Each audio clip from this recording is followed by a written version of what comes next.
ضلع مظفر نگر کا رہنے والا ہوں۔ دارالعلوم دیوبند میں ابتدا سے انتہا اخیر تک پورا عالمیت کا کورس کیا اور اس کے بعد شعبہ افتاء میں داخلہ ہوا، وہیں سے دارالفتاء سے شعبہ افتاء سے فراغت حاصل کی، پھر وہاں سے فارغ ہونے کے بعد مراد آباد میں 2 سال پڑھایا۔ وہاں سے حضرت مولانا ارشد مدنی دامت برکاتہم نے اپنے بچوں کو پڑھانے کے لیے مدنی منزل میں مدرسہ حسینیہ، جو شیخ الاسلام حضرت مدنی نور اللہ مرقدہ کے زمانے میں حضرت نے اپنے بچوں کے لیے قائم کیا تھا، گھر کے اندر مدرسہ ہے حضرت کا، وہاں پر مدرس رہا۔ پھر وہاں سے ساؤتھ افریقہ گیا اور تقریباً 13 سال سے بحمداللہ وہاں پر ہوں، اور وہاں بھی قرآن و حدیث کی خدمت انجام دے رہا ہوں دارالعلوم آزاد ویل میں۔ اور اب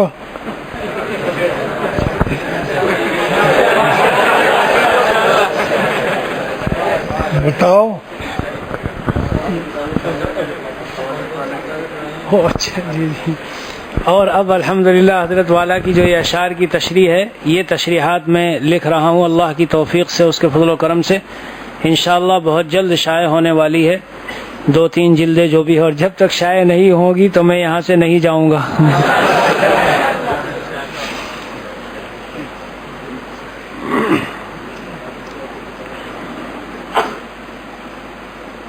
کتابیں پڑھائی ہیں؟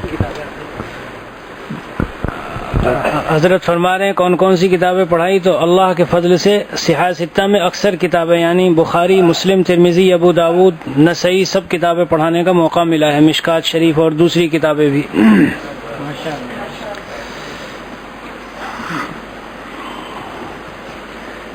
یہ حضرت والا دامت برکاتہم العالیہ کا کلام ہے اور اس کا عنوان ہے اپنے مالک کو راضی کریں خوب ہم۔ میرے محترم دوستو، اللہ تبارک و تعالی نے ہمیں اس دنیا میں بھیجا اور پیدا فرمایا۔ ایک کام اللہ نے پیدا فرمانے کے بعد ہمارے ذمہ لگایا ہے اور باقی سارے ہمارے کاموں کو اپنے ہاتھ میں لے لیا۔ ہمارے ذمہ اللہ نے لگایا کہ تم میری پوری بندگی کرو، مجھے پورے طور پر راضی کرو، ایک سانس مجھے ناراض نہ کرنا، یہ تو تمہارا کام ہے۔ جس حال میں بھی رہو، جس طرح بھی میں تمہیں رکھوں، لیکن تمہارا ایک کام ہے کہ تم میری مرضی کے خلاف کوئی کام کرنے نہ پاؤ۔ جو بندہ اپنے اوپر اس بات کو لازم کر لیتا ہے کہ چاہے حالت فقر ہو، فقیری میں ہوں یا مالداری میں، بادشاہی میں ہوں یا رعایا بن کر ہوں، یا جس انداز کی بھی میری زندگی ہو، لیکن جو اللہ کا حکم ہے میں اسے توڑوں گا نہیں اور اس کے خلاف نہیں چلوں گا۔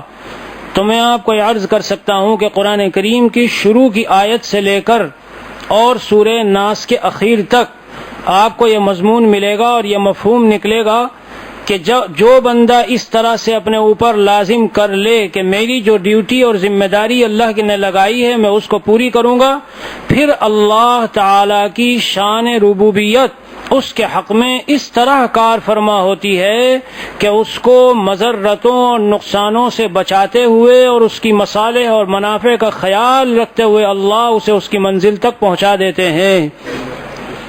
ہماری بنیادی سوچ اور سوچنے کا جو انداز اور نقطہ نظر بدل گیا، اس لیے ہم مشکلات کے سامنے میں ہیں اور ہمیں پریشانیاں اور الجھنیں لاحق ہیں، ورنہ میرے دوستو سوال ہی پیدا نہیں ہوتا۔ حضرات صحابہ کرام کے ایمان اور یقین کی جو سطح تھی، جو انداز تھا سوچنے کا کہ جو بتا دیا گیا 100% اور 101% یہی ہے۔ اللہ تعالیٰ نے قرآن میں اعلان کر دیا وَمَن يَتَّقِ اللَّهَ يَجْعَلْ لَهُ مِنْ أَمْرِهِ يُسْرًا۔ تم مجھے راضی کرو، یہ تو تمہارا کام ہے۔ یعنی اس آیت میں اللہ نے 2 کام بتائے، ایک تو بتایا اے بندو تمہارے کرنے کا ہے، اور دوسرا بتایا کہ دوسرا کام میرے کرنے کا ہے۔ تمہارا کرنے کا کام، تمہارا کرنے کا صرف ایک کام ہے کہ تم مجھے راضی کرو۔ تم خود اس مسئلے میں مت الجھو کہ میں اپنے اوپر آئے ہوئے مسائل کو اور پرابلمز کو سورٹ آؤٹ کیسے کروں، ان سے کیسے نکلوں، کیسے میرے مسائل حل ہوں۔ یہ کام تمہارے کرنے کا نہیں، تمہارے کرنے کا دوسرا کام ہے، اور تم اس کو کر نہیں رہے ہو۔ وہ یہ ہے کہ تم مجھے راضی کرنے پر تل جاؤ اور اس کا فیصلہ اور عزم کر لو کہ بس اللہ کو راضی کرنا ہے۔ یہ تو دوسرا کام تو میرا ہے، تم اس میں الجھے ہوئے ہو، اس میں مت الجھو۔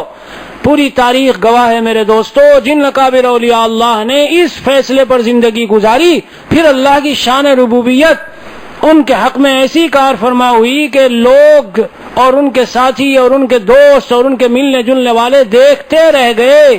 اللہ ایسے حالات سے بچاتے بچاتے نکالتے منزل مقصود پر اللہ نے ان کو پہنچا دیا. ہماری بنیادی جو کمی ہے، میں بھی شامل ہوں اور ہم سب شامل ہیں، جب بھی کوئی حالت آئی اب ہم صبح اٹھتے ہیں اور لگتے ہیں اس کو کسی طرح سے ہم اسے حل کریں اور اس کی طرف متوجہ ہوں. بے شک کچھ صحیح کوشش کرنی چاہیے، لیکن زندگی میں ہم یہ خیال کریں کہ کہیں اللہ کا کوئی حکم تو نہیں ٹوٹ رہا ہے، ہمارے سے کوئی ایسا کام تو نہیں ہو رہا جو اللہ کو ناراض کرنے والا ہو. بس جب ہم اس پر آ جائیں میرے دوستو، سمجھ لو کہ پھر اللہ کی طرف سے بندے کے لیے فیصلے شروع ہو جاتے ہیں. چاہے تھوڑا وقت ہے تربیت اور اللہ تعالیٰ کی طرف سے سال 2 سال 4 سال 10 سال اس حال میں آئے کہ اللہ راضی ہے اور ہم سارے کام انجام دے رہے ہیں، ٹھیک ٹھیک زندگی گزار رہے ہیں، لیکن ابھی اللہ کی طرف سے ہمارے لیے مصلحت نہیں، اس لیے فیصلہ نہیں ہو رہا ہے. حضرت والا کا جو کلام ہے کہ اپنے اللہ کو ہم خوب راضی کریں، میں اسی کے مطابق عرض کر رہا ہوں کہ منشا حضرت کا یہ ہے کہ یہ کام جو ہمارے کرنے کا ہے ہم اسے اپنے اوپر اوڑھ لیں اور اس کو لے لیں، پھر دیکھو اللہ کے فیصلے کیسے ہوتے ہیں. اگر ایک تو نہیں میرا تو کوئی شے نہیں میری، جو تو میرا تو سب میرا، فلک میرا زمین میری. ہم اشعار پڑھتے ہیں لیکن اگر حقیقت میں گہرائی میں جائیں تو میرے دوستو پتہ چل جائے گا کہ واقعی ایک اکیلے اللہ کو راضی کرنے سے جس طرح صحابہ کامیاب ہوئے، اولیاء کامیاب ہوئے، آج کے دور میں بھی یہی ایک طریقہ ہے. فلاں کو بھی راضی کرو، فلاں کو بھی راضی کرو. بھائی ان کو راضی کرنے میں مجھے کچھ نافرمانیاں کرنی پڑ رہی ہیں، کچھ گناہوں کا ارتکاب کرنا پڑ رہا ہے. اب مشورہ دینے والے مشورہ دیتے ہیں، نہیں تو اگر تم ایسا نہیں کرو گے خاندان والے چھوٹ جائیں گے، یہ ہو جائے گا، ایسے حالات آ جائیں گے، ویسے حالات آ جائیں گے. بس یہی موقع جمنے کا ہوتا ہے. جب بندہ اس موقع پہ جم گیا اور کہنے لگا کہ مجھے کسی ملامت کرنے والے کی ملامت کی کوئی پرواہ نہیں، نہ کسی کے چھوٹنے کی پرواہ نہ ٹوٹنے کی، اللہ کا حکم نہ چھوٹے اور نہ ٹوٹے، بس مجھے اس کی پرواہ ہے. پھر دیکھو میرے دوستو کیسی دل میں بھی ایک عجیب بہار آتی ہے، دل میں بھی ایک عجیب کیف اور مزہ اللہ تعالیٰ عطا فرماتے ہیں، اور خاص اس کا بندے کا اللہ سے گہرا تعلق جڑ جاتا ہے. حضرت کا ایک شعر ہے کہ جب اللہ سے تعلق نہیں ہے تو پھر دل بھی بجھا بجھا رہتا ہے. کس قدر ظلمت کدا تھی انجمن ان کے بغیر، کس قدر ظلمت کدا تھی انجمن ان کے بغیر، ان کے آتے ہی سراپا بزم روشن ہو گئی، ان کے آتے ہی سراپا بزم روشن ہو گئی. اللہ والے اگر ان سے کچھ ایسا کام سرزد ہو جائے کہ جو اللہ کی ناراضگی کا سبب ہو میرے دوستو، وہ فوراً دل میں محسوس کر لیتے ہیں، اور انہیں جب تک چین نہیں آتا جب تک کہ وہ اللہ کو راضی نہ کر لیں اور اللہ سے توبہ نہ کر لیں. قرآن میں دونوں جماعتوں کا اللہ تعالیٰ نے ذکر کیا ہے. والذین اذا فعلوا فاحشة او ظلموا انفسهم ذکروا اللہ فاستغفروا لذنوبهم ومن یغفر الذنوب الا اللہ. فوراً معافی مانگتے ہیں اور کہتے ہیں اللہ آپ کے سوا کوئی بخشنے والا نہیں، آپ معاف کر دیجئے. تو وہ جو دل کے اندر ایک چیز ہے میرے دوستو، ایک طرح کی ایک نقطہ لگتا ہے، وہ فوراً زائل اور ختم ہو جاتا ہے. لیکن اگر آدمی اس طرف سوچے ہی نہیں اور زندگی ایسے ہی گزار رہا ہو تو ہو سکتا ہے کہ اسے کچھ دنوں کی عارضی بہار اور رنگت اور یہ حاصل ہو جائے. جیسے آج حضرت والا کے شعر کی تشریح میں نے لکھا ہے وہاں کے جو مجرمانہ معصیت میں لگا ہوا ہے تو اسے کچھ خوشی معلوم ہو رہی ہے ظاہری. حضرت کا لفظ ہے کہ معلوم ہو رہی ہے، تو میں نے تشریح میں لکھا کہ حضرت نے یہ نہیں فرمایا کہ اسے خوشی ہو رہی ہے، بلکہ صرف معلوم ہو رہی ہے، لیکن حقیقت میں وہ اندر سے خوش نہیں ہے. دنیا کی لذتوں میں پڑ کے لگتا ہے کچھ مجرمانہ معصیت اور غفلت اور لذت تھوڑی سی اٹھا رہا ہے، حقیقت میں لذت نہیں ہوتی میرے دوستو. سبحان اللہ، اللہ کی طاعتوں میں کیا مزہ ہے. بزرگوں نے لکھا طاعت کی خصوصیت یہ ہے کرتے وقت میں طبیعت پر زور پڑتا ہے، لیکن ٹھیک اسی وقت میں روح کو ایک لذت اور قرار اور اطمینان ملتا ہے، اور وہ اطمینان یہ نہیں کہ ملا اور ختم، قائم رہتا ہے دیر تک۔ اور معصیت و نافرمانی کا اثر یہ ہے جب کر رہے ہو تو کچھ مزہ محسوس ہو رہا ہے، کرتے ہی بے چینی شروع، کرتے ہی دل بے چین پریشان۔ ایک شخص نے رمضان کا مہینہ کسی اللہ والے کی خدمت میں گزارا، بڑی پابندی سے، یعنی غفلت کی باتوں سے، لغو باتوں سے، لغو کاموں سے، غلط سلط حرکتوں سے، رات کی لمبی لمبی محفلوں مجلسوں میں بیٹھ کر دل کو ظلمت کدہ بنانے سے، سب چیزوں سے بچتے ہوئے بڑی احتیاط کے ساتھ لغو جملے زبان سے نہ نکلیں، بیکار کسی سے بدزنی، بدگمانی، برا خیال کسی کے متعلق، حقارت کسی کا گھٹیا، کسی کو گھٹیا سوچنا، اپنے اوپر سب چیزیں تطبیق دیتے ہوئے اور اپنے اوپر ساری چیزوں کو منطبق کرتے ہوئے اچھی طرح سے گزارا۔ حضرت والا حضرت مسیح الامت جلال آبادی رحمہ اللہ فرماتے تھے اس رمضان کا اثر اسے اگلے رمضان تک محسوس ہوتا رہے گا۔ چنانچہ جو لوگ حرمین میں ہوتے ہیں اور بڑی تلاوت اور ماشاءاللہ خوب دعاؤں میں اور بیٹھے روتے رہتے ہیں، اکیلے بالکل کوئی دیکھنے والا نہیں، کسی کی پرواہ نہیں، وہ حلاوت اور مٹھاس، میرا اپنا گمان تو یہ ہے کہ مرتے دم تک بھی نہیں نکلتا، لگتا رہتا ہے کہ آہ کیا لطف تھا، کیا مزہ تھا۔ یہی حضرت والا کے کلام میں ہم نے پڑھا کہ حضرت شاہ عبد الغنی پھول پوری کے زمانے میں میں جو ان کے ساتھ رہا ہوں، اور حضرت کا وہ شب اخیر کے وہ آہو فغاں اور وہ اللہ کو پکارنا جو میں نے دیکھا ہے، تو اس کا جو اثر ہے طبیعت میں آج تک اسے سوچتا ہوں تو مجھے مزہ آ جاتا ہے۔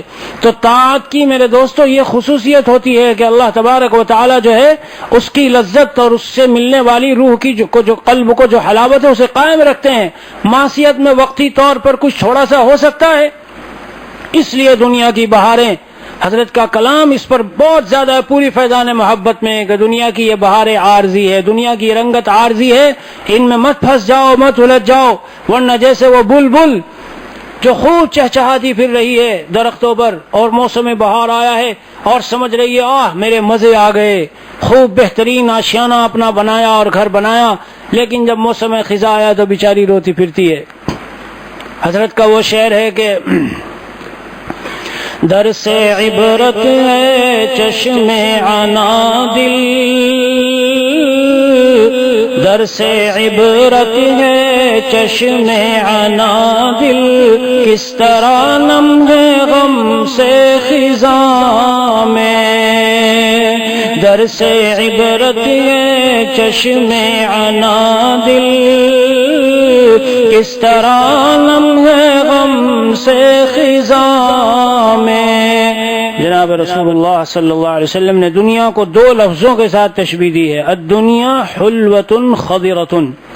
بعض محدثین نے فرمایا کہ خضرۃ جانوروں کے اعتبار سے فرمایا گیا اور حلوۃ انسانوں کے اعتبار سے فرمایا گیا ہے، لیکن دوسرے حضرات یہ فرماتے ہیں کہ خضرۃ اس اعتبار سے فرمایا گیا کہ جو سرسبزہ اور شادابی آتی ہے یہ بہت جلد مرجھا کے ختم ہو جانے والی ہے۔ تو دنیا کا زوال بھی اسی طرح ہے، جیسے وہ وقتی طور پر کچھ سرسبز و شادابی معلوم ہو رہی ہے، لیکن عن قریب موسم خزاں آیا اور وہ ختم ہوئی۔ بس یہ جو دنیا کی رونقیں اور چمک دمک ہے میرے دوستو، ان کا یہی حال ہے۔ بہت بڑا نادان ہے وہ انسان، اللہ کے حکم کو توڑ دیا، کوئی پرواہ نہیں، انٹرسٹ اور سودی نظام پر کاروبار چل رہا ہے، کسی بھی طرح یہ دنیا کی تعیش عیش و عشرت حاصل کرنی ہے، چاہے اللہ کی نافرمانی کرنی پڑے اور مزے دنیا کے لوٹنے ہیں۔ تو میرے دوستو جس دن دنیا سے جائے گا اسی بلبل کی طرح سے روتا پھر رہا ہوگا اور روئے گا، اور پھر دنیا سے جانے کے بعد کی جو حسرت ہے، ہائے ہے میرے دوستو، وہاں سے پھر کبھی لوٹنا نہیں ہے۔ اور وہ حسرت ایسی حسرت ہے کہ واقعی جسے حسرت کہا جا سکے، واقعی جسے حسرت کہا جا سکے۔ دنیا میں ہم کو کسی چیز پہ کوئی حسرت ہوئی، کوئی افسوس ہوا، کوئی غم ہوا، کوئی حادثہ پیش آیا یا کسی سے کوئی خوف ڈر لاحق ہوا، لیکن میرے دوستو قرآن میں دو لفظوں سے آخرت کا جو قائم کیا گیا ہے حال اہل ایمان کا، کہ ان کو نہ تو کوئی خوف ہوگا اور نہ کوئی غم۔ جتنی چیزیں چھوٹ گئی اللہ والوں سے، چاہے بڑے محلات چھوٹ گئے ہوں، چاہے بڑے بڑے خاندان، بڑے پھیلا ہوا خاندان، بہت بچے، اولاد اور یہ سب کچھ چھوٹا، کوئی غم نہیں جس وقت دنیا سے جا رہے ہیں، اور کوئی ڈر بھی نہیں کہ ہائے آئندہ کیا ہوگا، پتہ نہیں کیا صورت پیش آئے۔ اللہ والے میرے دوستو ان کو بشارت سنائی جائے گی، اور قیامت کے دن ایسے خاص بندوں کو اللہ پکار کے کہیں گے یا عباد لا خوف علیکم اليوم ولا انتم تحزنون۔ اللہ تعالی ہمیں ان سب بندوں میں شامل فرما لے۔ اے میرے بندو، آج تمہیں ڈرنے کی ضرورت نہیں، یہ دن، یہ جو میرا دن ہے اے میرے بندو، یہ تمہیں ڈرانے کے لیے نہیں ہے۔ تم تو دنیا میں ڈر چکے ہو، تم تو دنیا میں خوف کھا کے میری نافرمانیوں سے بچ چکے ہو۔ جو دنیا میں خوف کھا کے بچ چکا میرے دوستو، یاد رکھنا آخرت کا خوف اس کے لیے نہیں ہے۔ ہاں نہیں ہے۔ جو دنیا میں زندگی گزار رہا ہے، قدم قدم پہ اللہ سے ڈر رہا ہے، تو میرے دوستو پھر اللہ اسے آخرت میں خوف سے محفوظ رکھیں گے۔ اور جو یہاں نہیں ڈرا، من مانی جیسے چاہا کر رہا ہے، تو میرے دوستو وہ تو اس کے لیے ہے وَامْتَازُوا الْيَوْمَ أَيُّهَا الْمُجْرِمُونَ۔ اے مجرموں آج الگ ہو جاؤ۔ یہاں تو ایک ہی صف میں، ایک ہی مجلس و محفل میں وہ بھی بیٹھا ہے جو چپکے مشت زنی کا شکار ہے اور اس حرام کاری میں مبتلا ہے، چپکے رات کو ٹیویاں دیکھنے، ٹی وی پر حسین مناظر، گندے مناظر دیکھنے میں مبتلا ہے، حرام محبتیں، دوستیاں لڑائے ہوئے، لوگوں کے حقوق دبائے ہوئے اور لوگوں کے قرضے نہ چکائے ہوئے اپنی تجارتوں کو خوب بڑھا لیا، لیکن لوگوں کے قرضے دینے کو تیار نہیں۔ جب ان سے پوچھا جائے کہتے ہیں ہمارے پاس ہے نہیں دینے کے لیے۔ ہائے افسوس، ایمان والا بن گیا، تبلیغ میں چلے لگا لیے، مجلسوں میں آ رہا ہے، لیکن اپنی آخرت کی اتنی بھی فکر نہیں ہے کہ اگر آج رات کو نہیں بلکہ اسی گھڑی میں چلتا بنا، کون میری اولاد ہے جو ضمانت لے رہی ہے کہ ہم قرضے ادا کریں گے؟ اور یشکو الی ربہ الوحدہ، جو قرض کی حالت میں مرے گا، اپنے اللہ سے وہ تنہائی کی شکایت کرتا رہتا ہے، جنت میں نہیں آگے بھیجا جاتا۔ لوگوں نے قرض کے معاملے کو بڑا ڈھیلا ڈالا سمجھا۔ مجھے یہاں کا پتہ نہیں، سعود کا میں آپ کو بتا رہا ہوں، بڑے دیندار لوگ ہوں گے لیکن سارا نظام زندگی، سارا کاروبار قرض پر۔ میں تو ان سے کہتا ہوں تم سے وہ 1000 درجے اچھے ہیں جو گھروں میں روٹی بنا کے بیچ رہے ہیں، سموسے بنا کے بیچ رہے ہیں، پاپڑ بنا کے بیچ رہے ہیں اور گھر سے کچھ چھوٹی چھوٹی چیزیں بیچ رہے ہیں، لیکن کسی کا ایک پائی ان کے اوپر قرض نہیں ہے۔ حضرت تھانوی نور اللہ مرقدہ نے بات لکھی ہے میرے دوستو، غور سے سن لے، غور سے۔ قرض حقوق العباد میں سے ہے۔ حضور اقدس صلی اللہ علیہ وسلم نے یہ ارشاد فرمایا ایک موقع پر کہ قال علی جبریل آنفاً، مجھے حضرت جبریل نے ابھی خبر دی ہے کہ شہید بھی اگر کوئی ہو کے مرا ہو شہادت کی حالت میں، قرض اس سے جب بھی معاف نہیں ہوگا، شہادت کی حالت میں بھی۔ ہاں ایک بات لیکن کہہ دوں تاکہ ہم نا امید نہ ہو، اللہ تعالی سے کسی کا ایسا خاص تعلق، اتنا معافی توبہ اس نے کی، قرض کی ادائیگی کی کوئی صورت نہیں تھی، بیان سن لیا، باتیں سن لی، اب تڑپ تو رہا ہے، پریشان تو ہے، جتنی ظاہری کوششیں ہیں سب کر لی، غیر ضروری سارا سامان بیچ ڈالا، لیکن قرض کی ادائیگی کی صورت ابھی بھی نہیں اور اللہ سے خوب مانگ رہا ہے۔ تو ایک بات سن لیجئے، علماء نے ایک صورت یہ بھی لکھی ہے، حدیث کی کتابوں میں شروحات میں موجود ہے کہ اللہ نے اگر اس بندے سے اتنا پیار کر لیا اور یہ اس کا اتنا راضی لاڈلا بندہ بن گیا، تو اللہ اس کی طرف سے اس بندے کو آخرت میں اتنا دے دیں گے کہ وہ راضی ہو کر خود معاف کر دے گا۔ لیکن اس کے سہارے یہ عرض کرنا نہیں ہے کہ ہم اس کے سہارے قرض لیتے رہیں، نہیں میرے دوستو، میرا منشا ہے کہ نا امیدی اللہ نے کسی حال میں نہیں رکھی، کوئی حالت بندے کے لیے ایسی نہیں چھوڑی کہ وہ نا امید ہو رہا ہو۔ حضرت والا کا کلام میں شروع کرنے جا رہا تھا کہ اپنے اللہ کو راضی کریں، یہ ہے ہماری زندگی کا مشن اور یہ ہے مقصد حیات۔ جو چیزیں اللہ کو راضی کرنے میں خلل ڈال رہی ہیں ان سے بچتے رہیں تو انشاءاللہ کسی در کی ٹھوکر کھانے کی ضرورت نہیں پڑے گی. اللہ تعالیٰ تمام دروں سے ہمیں محفوظ کر لیں گے، بس ہماری یہ فکر ہو جائے. حضرت نبی اکرم صلی اللہ علیہ وسلم نے ایسے ایسے انداز سے سمجھایا. میرے دوستو، ایک روایت ہے، میں تو مشکات پڑھاتے ہوئے بتا دیتا تھا کہ ایسے ذرا تنبیہ کے لیے کہ بھائی اس روایت کو کچھ دنوں کے لیے لکھ کر اپنی پیشانی پر چپکا لینا. کیا ہے وہ روایت؟ من جمع همومه ہما واحدا ہم الآخرہ کفاہ اللہ ہم دنیا الى آخر الحدیث او کما قال علیہ الصلاۃ والسلام. جس نے اپنے سارے غموں کو یعنی سب کو چھوڑ دیا اور ایک غم اوڑھ لیا اور ایک غم بنا لیا، اور وہ کیا ہے؟ آخرت کا غم. آخرت کا غم کیا ہے؟ اللہ کو راضی کرنے کا غم. جو کام ایسا ہے جس سے میری آخرت بگڑ سکتی ہے میں نہیں کروں گا بھائی، میں نہیں کروں گا. آپ کو جو کچھ کرنا ہو کرو، میرے خاندان والوں، میرے بیوی بچوں، میرے دوستوں، تمہیں جو کرنا ہو کرو، میں اللہ کا بندہ ہوں اور اللہ میرا رب اور پالنے والا ہے. الحمدللہ رب العالمین. اگر غور کریں، ہم نمازیں تو پڑھی جا رہی ہیں، لیکن کبھی ہم یہ نہیں سوچتے کہ اللہ نے نماز میں اپنی ربوبیت کا بندے سے اس قدر اقرار کیوں کروایا ہے. ذرا غور تو کرو. جیسے ہی کھڑے ہو کر نماز پڑھنی شروع کی تو فوراً پڑھ رہے ہیں الحمدللہ رب العالمین، اور جیسے ہی رکوع میں گئے تو کہہ رہے ہیں سبحان ربی العظیم، اور جیسے ہی سجدے میں گئے تو کہتے ہیں سبحان ربی الاعلی، اور پھر کھڑے ہو گئے تو کہتے ہیں ربنا لک الحمد. یہ ہر قدم قدم قدم قدم پہ ربوبیت. قرآن کی ابتدا ہو رہی ہے الحمدللہ رب العالمین، انتہا ہو رہی ہے قل اعوذ برب الفلق اور قل اعوذ برب الناس. رب الناس، یہاں بھی رب العالمین. رب اور پالنے والا وہ ہے، وہ اللہ رب ہے، پالنے والا. ربوبیت کا کیا معنی؟ بندے کو اس کی تمام مصالح کا خیال رکھتے ہوئے اور مضار یعنی مضرت و نقصان کی چیزوں سے بچاتے ہوئے اسے اس کی منزل مقصود تک پہنچانے والا. اتنا عظیم الشان قدرتوں والا اللہ ہمارا رب ہے. اگر ہم نے ربوبیت پر یقین کر لیا ہوتا تو کیا مجال تھی کہ تبلیغ میں چلہ لگانے گئے اور دکان پر جوان لڑکی کو کھڑی کر گئے. ہمیں پتا ہے دکان ہمارا رب نہیں ہے. کیا مجال ہے کہ بزرگوں کے یہاں گئے اور گھر کے حالات بگاڑ کر اور شریعت کے خلاف کام کر کے اور اپنے آفسوں میں جوان لڑکیوں کو بٹھا کر، جی کیا کیا ہو رہا ہے. اندر آفس میں سیٹ صاحب بیٹھے ہیں اور سیکریٹری جوان لڑکی ہے، اور سیٹ صاحب اندر آفس میں بیٹھے ہیں. ریموٹ سسٹم سے ان کا دروازہ کھلتا اور بند ہوتا ہے. اب وہ لیے بیٹھے ہیں، وہاں سے ایک بٹن دباتے ہیں. جب دباتے ہیں تو دروازہ کھلا اور پھر سے وہ بند ہو جاتا ہے. میرے دوستو ذرا غور اور توجہ سے سنیے.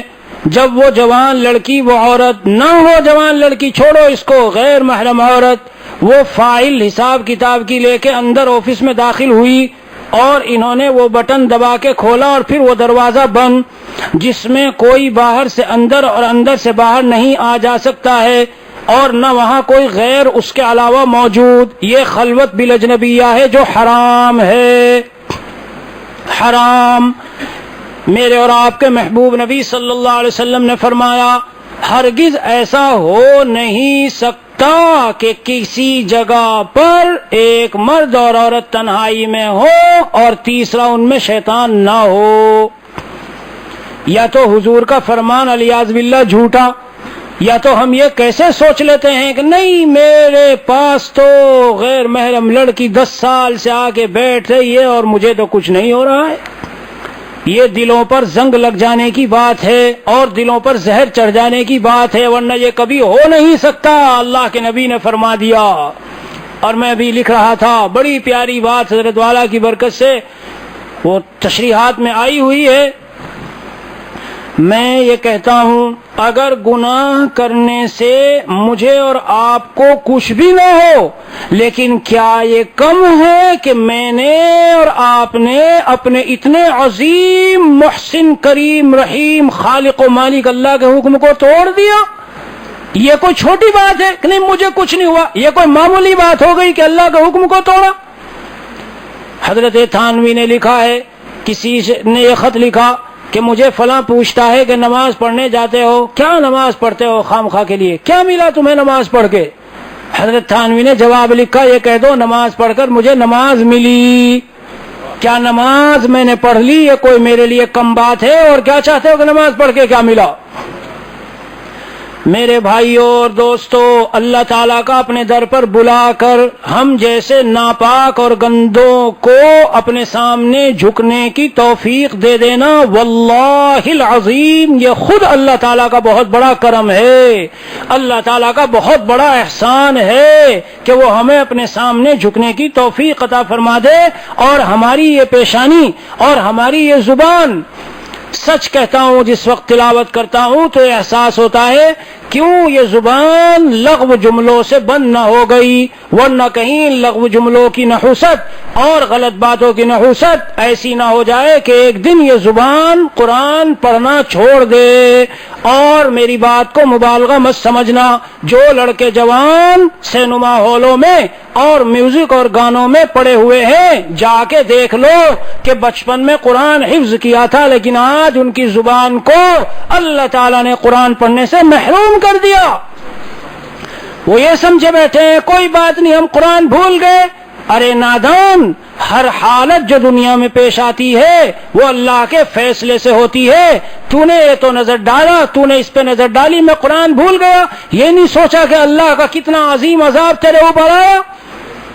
یہ زبان جو کسی کے خلاف غیبت میں مبتلا ہے، بدزنی کی باتوں میں مبتلا ہے، کسی نے آ کے کوئی خبر دے دی، عورتوں میں خاص طور پر یہ مرض پایا جاتا ہے، ذرا سی بات سنی بدگمانی قائم کر لی۔ میرے دوستو، جناب رسول اللہ صلی اللہ علیہ وسلم کا فرمان ہے، حضرت معاذ رضی اللہ عنہ کو جب یمن بھیجا تو یہ بات ارشاد فرمائی تھی، اے معاذ لا تقزل الاول حتی تسمع کلام الاخر۔ اس کو بھی میں بہت اہمیت سے سبق میں پڑھاتے ہوئے بتاتا ہوں، غور سے سنیں میرے دوستو۔ علماء نے یہ لکھا ہے کہ قاضی جب تک فریق مخالف کی بات نہ سنے تو فریق اول کے لیے فیصلہ نہ کرے۔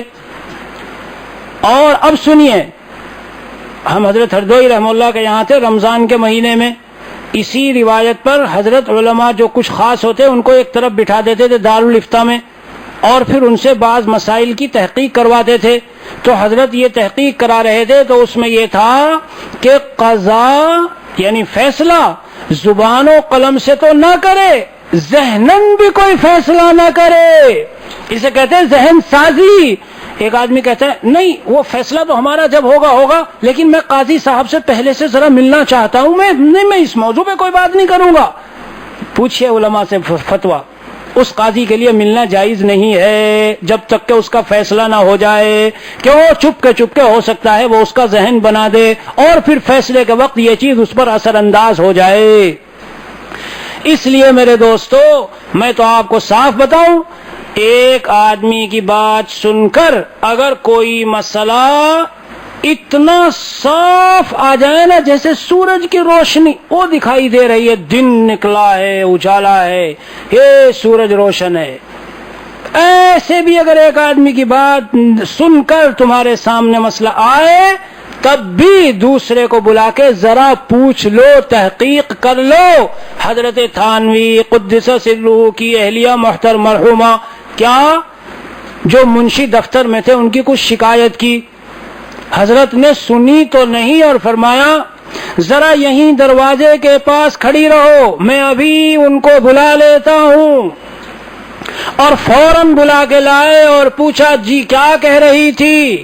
فرمایا آپ تو ہمیں ایسے ہی فضیحت کرتے ہیں۔ بات ہی ساری ختم، سارا قصہ ختم۔ بحمد اللہ کر کو ان چیزوں سے واسطہ پڑا، اللہ تعالیٰ کا فضل و کرم ہے تو سمجھ پیدا ہوئی۔ ایک شخص سے تجارت میں پارٹنرشپ، یہاں بہت سے تاجر بھی آتے ہیں اس لیے عرض کرتا ہوں، اور اللہ تعالیٰ بلواتے ہیں، بھائی میں آپ کو صاف بتا دوں میں ان باتوں کی کوئی تیاری نہیں کرتا، میں تو یہاں آ کے اس طرح بیٹھتا ہوں کہ ما اصابک من حسنۃ فمن اللہ، یہ جو تشریحات ہیں اللہ تعالیٰ کا فضل و کرم ہے، حضرت والا کی دل کی چاہت، مراد، تمنا، دعائیں، توجہات اور یہ بیٹھنے والوں کی جو طلب ہے اس کی برکت سمجھتا ہوں۔ اور آپ سب کو بتا دیتا ہوں، مجھ سے سوال نہ کرنا، آپ کی قوت حافظہ اتنی اچھی، سحر کے بعد اور جب میں متاثر ہوا جادو سے قوت حافظہ کا نام و نشان ہی ختم ہو گیا۔ یہ تو یہاں کی برکات ہیں، اس خاص حصے کی اللہ تعالیٰ اس کی برکت سے باتیں دل میں ڈالتے ہیں۔ اس لیے آپ سب سمجھ لیں اچھی طرح سے، بندے کا اس میں ادنا درجے کا نہ کوئی کمال۔ میں یہاں تک عرض کر دوں کہ کسی دن طبیعت کی کمزوری اور دن بھر کام کرنے کی وجہ سے ایسی حالت بھی ہوتی ہے کہ یہاں بیٹھنے سے پہلے کوئی جملہ بولوں تو جیسے سر پہ جا کے لگ رہا ہے کمزوری سے، لیکن اس کو میں خیال میں بھی نہیں لاتا۔ مجھ کو پتا ہے یہ حدود جو ہیں، یہ حدود جب میں یہاں گھسوں گا پھر کچھ اور ہوں، پھر میں وہ نہیں ہوں جو ادھر ہوں، اللہ تعالیٰ کے فضل و کرم سے۔ اس لیے جو باتیں آتی ہے اللہ تعالیٰ دل میں ڈالتے ہیں اور حقر پیش کرتا ہے، حضرت والا کا حکم ہے، دعائیں ہیں، توجہات ہے۔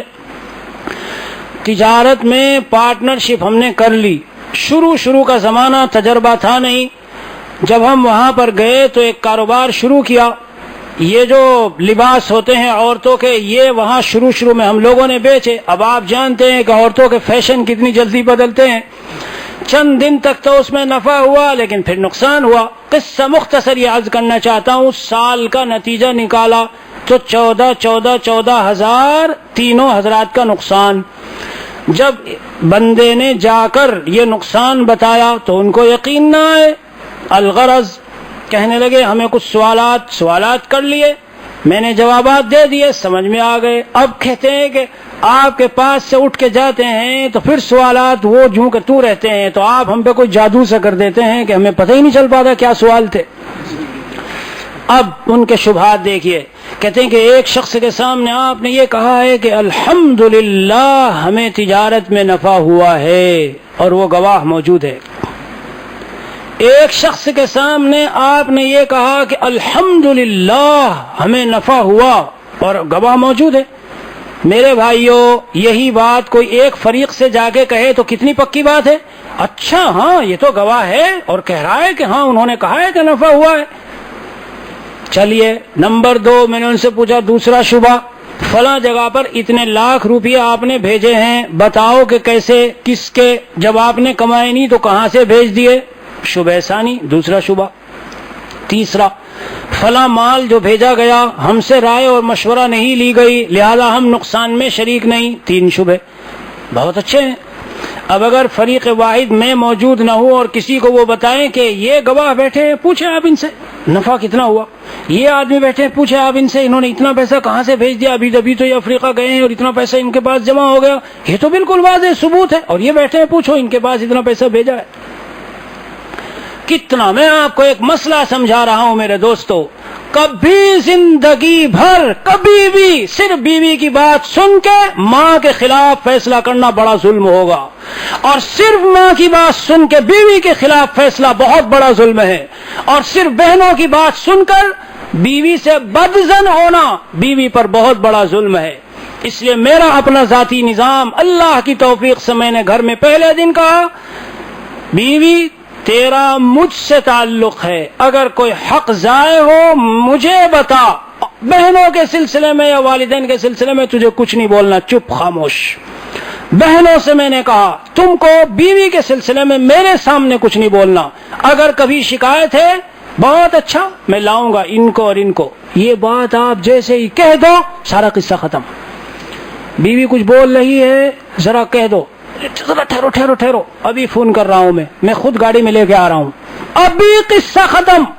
بہن شکایت کر رہی ہے، کہو نہیں ابھی ٹھہرو، میں ابھی جاتا ہوں، آدھے گھنٹے میں لے کے آتا ہوں، سارا قصہ، سارے جھگڑے ختم۔ لیکن یہ بیوی ایسا ذہن بناتی ہے خطرناک طریقے سے کہ چند دن کے بعد پتا چلا سارے گھر والوں سے کاٹ کے رکھ دیا. کیوں؟ اپنے نبی کی تعلیمات کو ہم نے نہیں کچھ سمجھا. ایک کی بات مت سنو. جیسے ہی اس نے بات شروع کی اور کوئی بات آئی کہ جو بہن سے متعلق، والد سے متعلق، گھر کے نظام سے متعلق ہو، چپ، خاموش. اللہ کے حکم سے زیادہ تجھ سے محبت نہیں ہے مجھے، تیری محبت حکم الہی کے تابع ہے. اب یہ حدود سے بڑھ رہی ہو، میں بلا کے لاتا ہوں، سامنے بات ہو. میرے محترم دوستو، یہ وہ چیزیں ہیں، ہاں بہت عجیب ہے. اور یہ اہل اللہ کے پاس جائیں، اللہ سے مانگے، یہ سمجھ پیدا ہو تو گھر کا نقشہ ہی کچھ اور ہوتا ہے پھر. ورنہ خاندانوں کے خاندان کٹ گئے میرے دوستو. بڑے بڑوں کو میں نے دیکھا بیوی کے کہنے میں آ کر پورے گھر کا ستیہ ناش کیے بیٹھے ہیں. گھر میں اختلاف اور جڑ کچھ بھی نہیں ملے گی. پتہ چلا آخر میں صرف اتنی سی بات ہے. تو میں نے ان سے عرض کیا کہ تمہارے شبہات بڑے قوی اور مضبوط، لیکن اب سنو. شبہ اول کا جواب تو یہ ہے کہ چلتے چلتے فلاں عالم مجھ سے پوچھتے ہیں کہ کیسی تجارت وغیرہ. تو میں نے کہا الحمدللہ. میں ان کے سامنے اللہ کی کوئی شکایت شروع کروں گا کہ یہ ہوا وہ ہوا وہ ہوا؟ بلاؤ چلو ان کو پوچھو. شبہ ثانی کا جواب یہ ہے وہ فلاں عالم کے مدرسے کے اپنے پیسے ہیں، جا کے ان سے ابھی پوچھ لو. یہاں مجلس سے اٹھنے سے پہلے ہی جاؤ، ابھی جا کے معلوم کرو. کبھی تم سوچو کہ شاید کچھ بتا دیا، اب بھی یہاں سے کسی کو بھیجو، پتہ لگا لو. اور شبہ ثالث کا جواب یہ ہے اگر تم اس مال میں شریک نہیں ہو تو 14 کا نقصان ہے، اور اگر اس مال میں شریک نہیں ہو تو پھر نقصان پہنچ جائے گا 25 کا. اس لیے کہ جو نفع ہوا تھوڑا بہت وہ اسی میں ہوا ہے، اس سے پہلے والے میں نقصان زائد ہے. میں نے قصہ آپ کو سنایا. میرا منشا کیا ہے، ایک کی بات سن کر اگر فیصلہ کرے دکھے گی کہ بہت اچھی، نہیں، میری بیوی جو کہہ رہی ہے، وہ جو مولانا نے تقریر کی تھی نا خانقاہ میں، ارے اتنا بھی ہم نہیں سمجھتے، کیا ہمیں آپ پاگل سمجھتے؟ اس کا منشا یہ نہیں تھا، یہ تو بالکل سچی بات کہہ رہی ہے. یہ جو بات ہے آج، یہ جو میری بیوی کہہ رہی ہے، وہ نہیں، وہ تو جب تھا کہ جب مطلب کچھ شبہ ہو، کچھ ڈاؤٹ ہو. ہاں کوئی ڈاؤٹ نہیں ہے، تو بالکل سچی بات ہے. ہاں شیطان ایسے ہی بنا کے پیش کرتا ہے کہ توڑو ان کو، ان کے دلوں کو توڑو. دوستو، میرے دوستو، یہ اللہ کے نبی کا فرمان کہ فیصلہ چھوڑو، ذہن بھی نہ بناؤ اس کے خلاف جب تک اسے بلا نہ لو. میں آزاد بل میں تو الحمدللہ حضرت والا کی برکت ہے کہ پڑھاتا ہوں، ورنہ میں پہلے گرلس مدرسے میں، بچیوں کے مدرسے میں پڑھاتا تھا. تو جس دن میں بچیوں کے مدرسے میں پڑھانے کے لیے منظور ہوا اور انہوں نے مجھے کہا کہ ٹھیک ہے آپ، تو ایک پرچہ میں نے لکھ کر محتم صاحب کے پاس دے دیا کہ حضرت اسے آپ ہمیشہ اپنے پاس رکھ لیجئے گا جب تک میں یہاں مدرس ہوں. کیا پرچہ؟ وہ پرچہ یہ تھا کہ میرے متعلق اگر آپ کو کوئی بات بھی معلوم ہوگی تو ذہنی طور پر یا قولی طور پر یا عملی طور پر کوئی فیصلہ کرنے سے پہلے مجھے آپ بلا کر اس کی تحقیق کریں گے. یہ آپ حضرت ہمیشہ اپنے ساتھ رکھیے. کیوں؟ یہی والی بات کہ دوسروں کی طرف سے چپ کے کوئی بات پہنچی، نتیجہ سخت نکلا. اللہ کے نبی صلی اللہ علیہ وسلم کی باتیں ہیں میرے دوستو. معاشرے میں جو بگاڑ ہے آج، ہماری نظر صرف اس پہ ہو کہ ہمیں ایک اللہ کو راضی کرنا ہے، پھر ان ساری چیزوں سے اللہ تعالیٰ نکال لیں گے، سارے حالات درست اور ٹھیک ہو جائیں گے.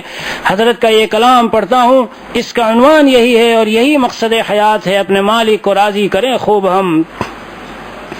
جس کے دل میں نہیں ہے تیرا درد و غم، جس کے دل میں نہیں ہے تیرا درد و غم، ہو کہ انسان ہی جانور سے وہ کم. جس کے دل میں نہیں ہے تیرا درد و غم، ہو کہ انسان ہی جانور سے وہ کم. بلکہ قرآن نے خود اعلان کیا ہے کہ جانوروں سے بھی بڑھ کر ہے. اولئک کالانعام بل هم اضل سبیلا، یہ جانوروں سے بھی زیادہ بڑے ہوئے ہیں کفار جو اللہ کو نہیں مان رہے ہیں.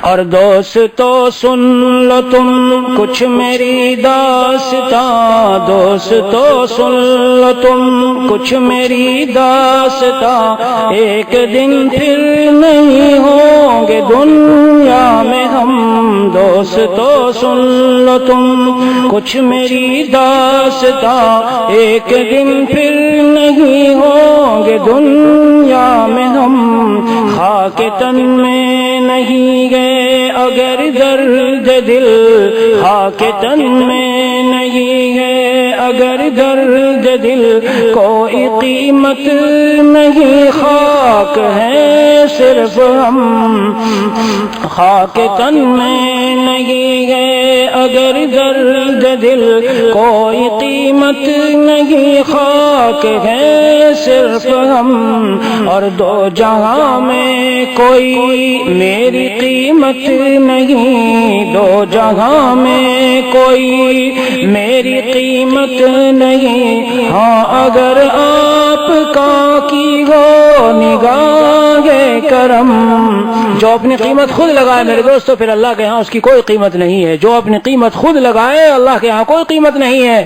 بندہ ہر حال میں چاہے کہیں پہنچ جائے اسے تو یہی کہنا ہے کہ ما عبدناک حق عبادتک وما عرفناک حق معرفتک، کہ اللہ ہم سے حق عبادت و معرفت ادا نہیں ہوا اور ہم حاصل نہیں کر سکے۔ صحبت اہل دل سے ملا درد دل، صحبت اہل دل سے ملا درد دل، ورنہ پاتے کہاں سے یہ دولت بھی ہم، اور درد دل سیکھنا گئے اگر دوستو، درد دل سیکھنا گئے اگر دوستو، ساتھ میرے رہو پھر سکھائیں گے ہم، درد دل سیکھنا گئے اگر دوستو، ساتھ میرے رہو پھر سکھائیں گے ہم۔ اور یہ عظیم الشان موقع ہے جو ابھی رمضان مبارک کا مہینہ ہے، پورا چلہ آدمی لگائے اور پورے احتیاط کے ساتھ دماغ پر زیادہ زور نہ ڈالے، آج کل قوا بہت کمزور ہے، اس لیے دماغ پر زور ڈال لینا یا اپنے طور پر مسجد کے کسی کونے میں بیٹھ کر بہت زیادہ عبادت میں لگنا، یہ شیخ کے ساتھ صحیح صحبت و تعلق کے منافی ہے۔ اس لیے نفلی عبادتوں میں زیادہ لگنے کا اگر کچھ ذہن بنے تو پہلے اپنے شیخ سے مشورہ لینا چاہیے، پوچھنا چاہیے۔ جی کتنے لوگ اس طرح بگڑ جاتے ہیں میرے دوستو، اور پھر وہ یہ سمجھتے ہیں کہ شیخ نے ہم کو صحیح وہ نہیں کیا۔ شیخ تو جب کرے، جس طرح ڈاکٹر کے سامنے اگر مریض اپنا پورا حال پیش نہیں کرے گا اور ڈاکٹر کوئی نسخہ تجویز کرے میرے دوستو تو پورا فائدہ نہیں ہوگا، اسے پورا حال بتانا۔ شیخ عالم الغیب نہیں ہوتا، اسی لیے پورا حال بتائے، پھر اس کے بعد دیکھے اور پوچھے۔ بعض لوگ رمضان میں اس پہ لگ جاتے ہیں، پوری رات جاگ رہے ہیں، پوری رات جاگ رہے ہیں، پوری رات جاگ رہے ہیں۔ میرے محترم دوستو، اصل دین اس کا نام نہیں ہے۔ اللہ تعالیٰ نے جو چیزیں ہم پر نفل درجے میں، مستحب درجے میں رکھی ہے، اپنی صحت کا پورا خیال رکھتے ہوئے اسے انجام دینا چاہیے، اس سے زیادہ نہ بڑھے آدمی۔ اللہ بہت بہت جزائے خیر دے حضرت والا کو۔ سبحان اللہ، میں آج یہ مضمون لکھا رہا تھا، ریڈیو اسلام جنوب افریقہ میں حضرت کا ایک واعظ ہوا، فرمایا اے افریقہ کے مسلمانوں، میں نے تمہارے لیے تصوف اور سلوک کو بہت آسان کر کے پیش کیا ہے، اور وہ کیا ہے؟ فرائض و واجبات اور سنن مؤکدہ ادا کرنے کے بعد صرف ایک ہی کام ہے، بس ایک، وہ کیا ہے؟ نہ کرو، یعنی گناہ نہ کرو۔ فرائض و واجبات سنن مؤکدہ ادا کر کے ایک کام، صرف ایک، نہ کرو۔ اور وہ بھی بھائی کرنے کے لیے تو آدمی کو اٹھنا پڑتا ہے، چلنا پڑتا ہے۔ فرماتے کہ نہ کرو، آرام سے بستر میں سونے والا اور پوری سکون سے زندگی گزارنے والا فرائض و واجبات سنن مؤکدہ ادا کر رہا ہے، ہنس رہا ہے، کھیل رہا ہے، بول رہا ہے، چل رہا ہے، کھا رہا ہے، بیوی میں ہے، بچوں میں ہے، متقی ہے، اللہ کا ولی ہے۔ قرآن اعلان کرتا ہے ان اولیاء الا المتقون، یہ جو متقی لوگ ہیں یہ اللہ کے ولی ہے جو گناہوں سے بچتے ہیں۔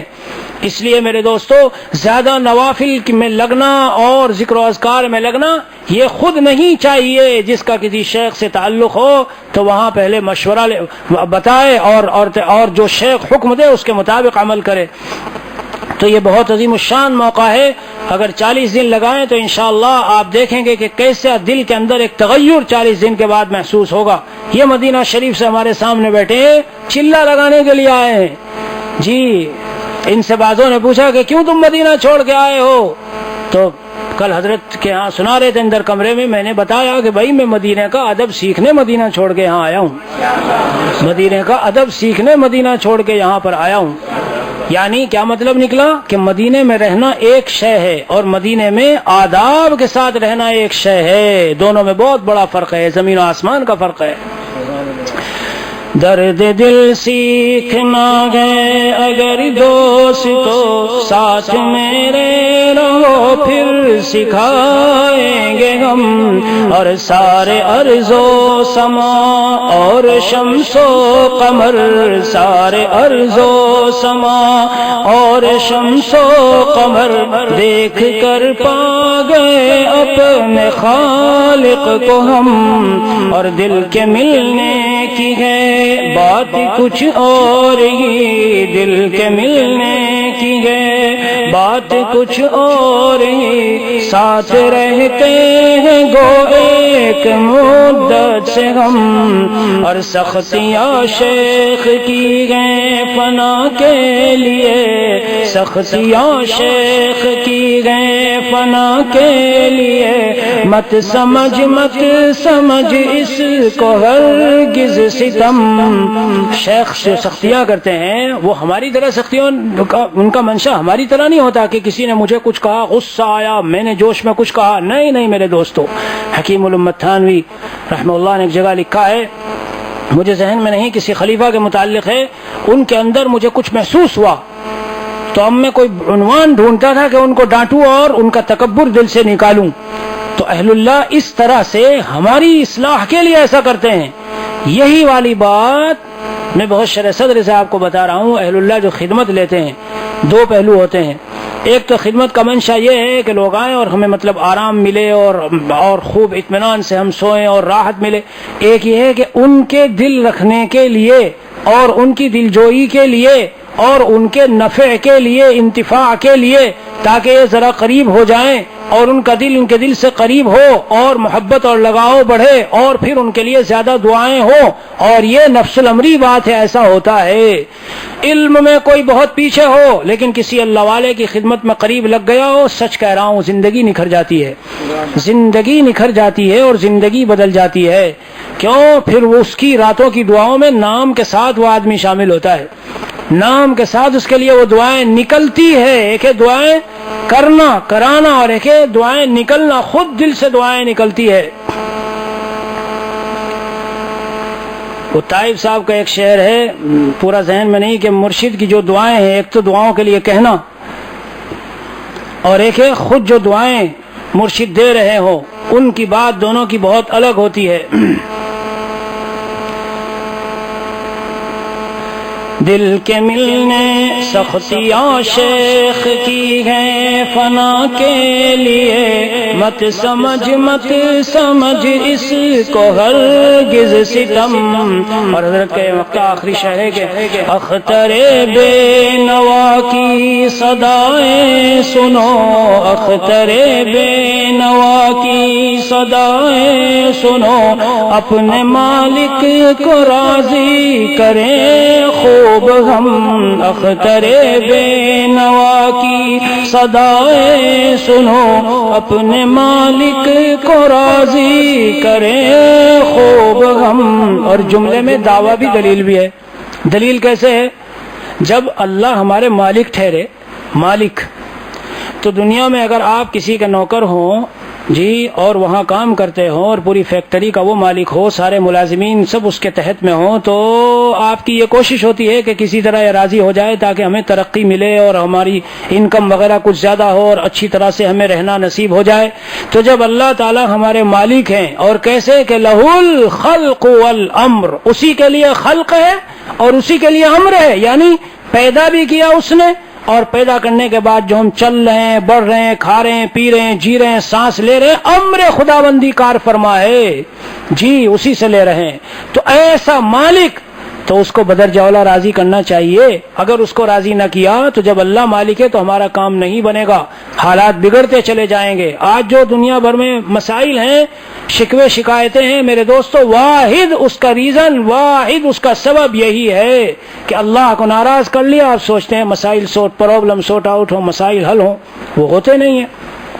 اختر بے نوا کی صدائیں سنو، اختر بے نوا کی صدائیں سنو، اپنے مالک کو راضی کریں خوب ہم۔ سبحان اللہ۔ السلام علیکم ورحمۃ اللہ وبرکاتہ۔